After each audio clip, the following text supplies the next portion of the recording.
menjadi tempat hiburan juga, bukan hanya tempat sebagai memperluas atau penyebar informasi. Kenapa orang mau mendengarkan radio? Karena salah satunya ingin mendapatkan informasi. Kalau kamu bisa kasih contoh nggak berekspresi melalui suara? Biasanya kita berekspresi melalui wajah kan?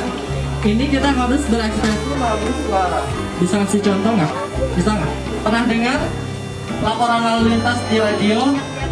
Nah itu di part itu si penyiar atau si presenter atau si reporter harus membacakannya dengan tempo yang cepat. Tapi kalau di luar itu si penyiar membacakan informasinya harus dengan tempo yang medium atau normal-normal saja. Itulah kenapa seorang penyiar radio harus memiliki atau bisa mengatur kecepatan suara. Sekarang kan lagi populer podcast. Bisa nggak kalau nalangin podcast? Nolongin? Nerangin. Oh, nerangin. Oh. Oleh dua orang sahabat yang saling bercerita tanpa ada batasan dan dia hanya merekam suaranya saja. Hanya merekam suaranya saja. Itu awal mula podcast. Dua orang sahabat bercerita tanpa batasan dan hanya direkam saja.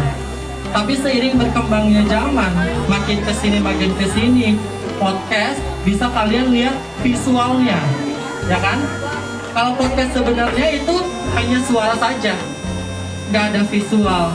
Tapi karena pada dasarnya orang Indonesia kita lebih lengkap lagi kalau melihat visual, maka adalah podcast yang berbentuk visual dan audio. Kalau podcast sebenarnya itu hanya suara saja. Jadi kurang lebih nggak jauh beda kayak radio kan sebenarnya. Ingin bertanya, gimana sih cara menemukan rasa percaya diri ketika menjadi seorang penyiar? Dan gimana caranya bisa menunjukkan rasa spontanitas? Oke. Cara saya memunculkan rasa percaya diri yaitu yang pertama, kalau dalam keadaan audiens seperti ini, banyak orang seperti ini, saya akan menganggap kalau kalian itu adalah teman saya sendiri, bukan orang lain.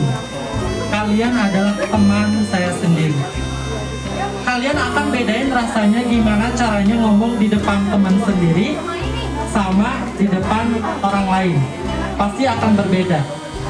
Kalau saya akan menganggap kalian adalah teman saya sendiri, sehingga rasa grogi, nggak percaya diri, segala macam itu pasti akan hilang.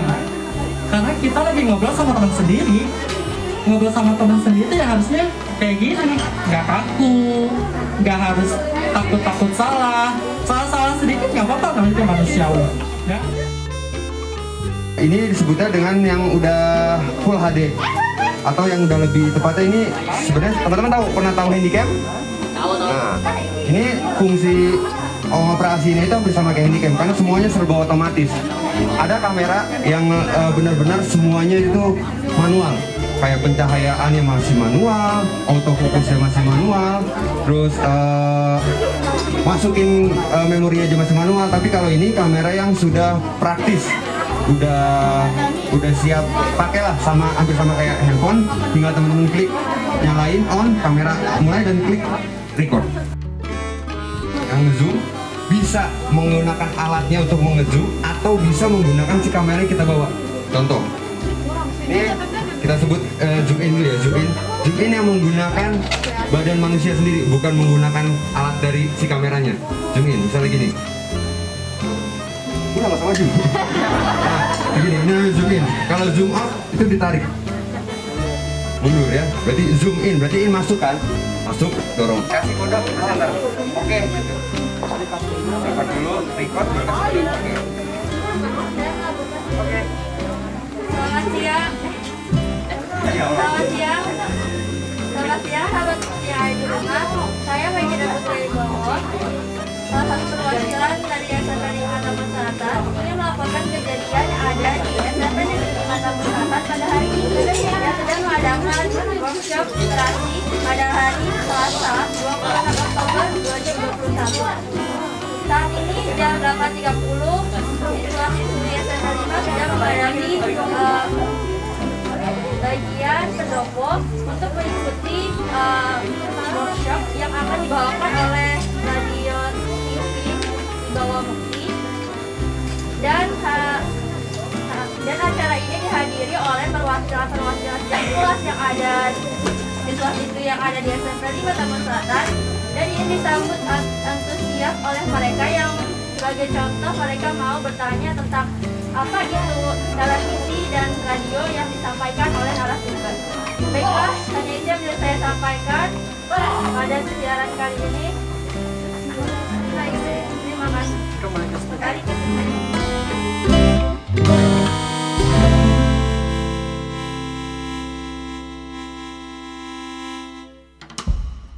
melaksanakan salah satu kegiatan yaitu workshop literasi bagi siswa dan guru tahun pelajaran 2001-2022 atau tahun anggaran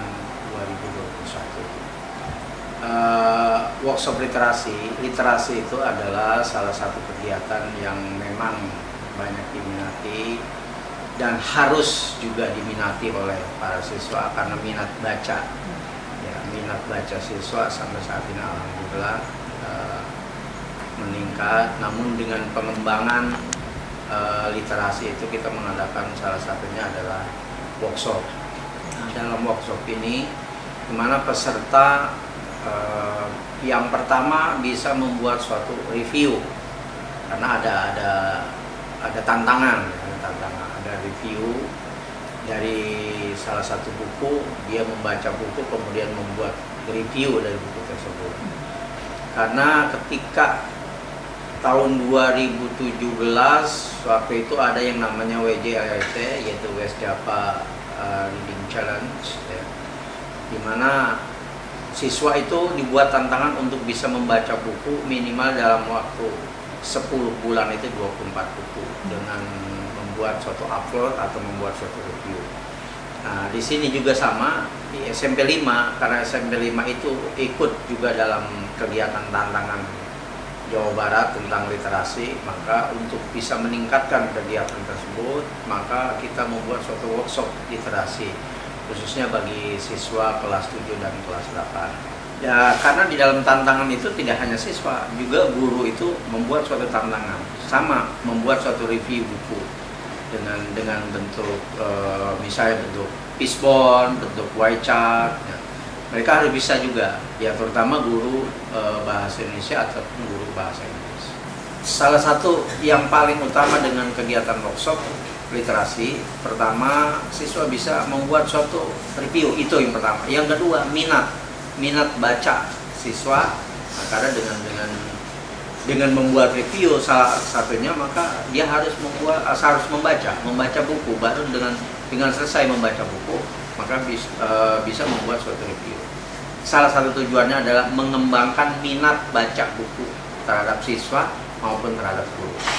Guru itu harus lebih dari siswa, karena kalau siswanya sudah punya minat baca yang tinggi sementara guru tidak punya minat baca, maka nanti akan kewalahan, apalagi siswa sekarang tuh kritis.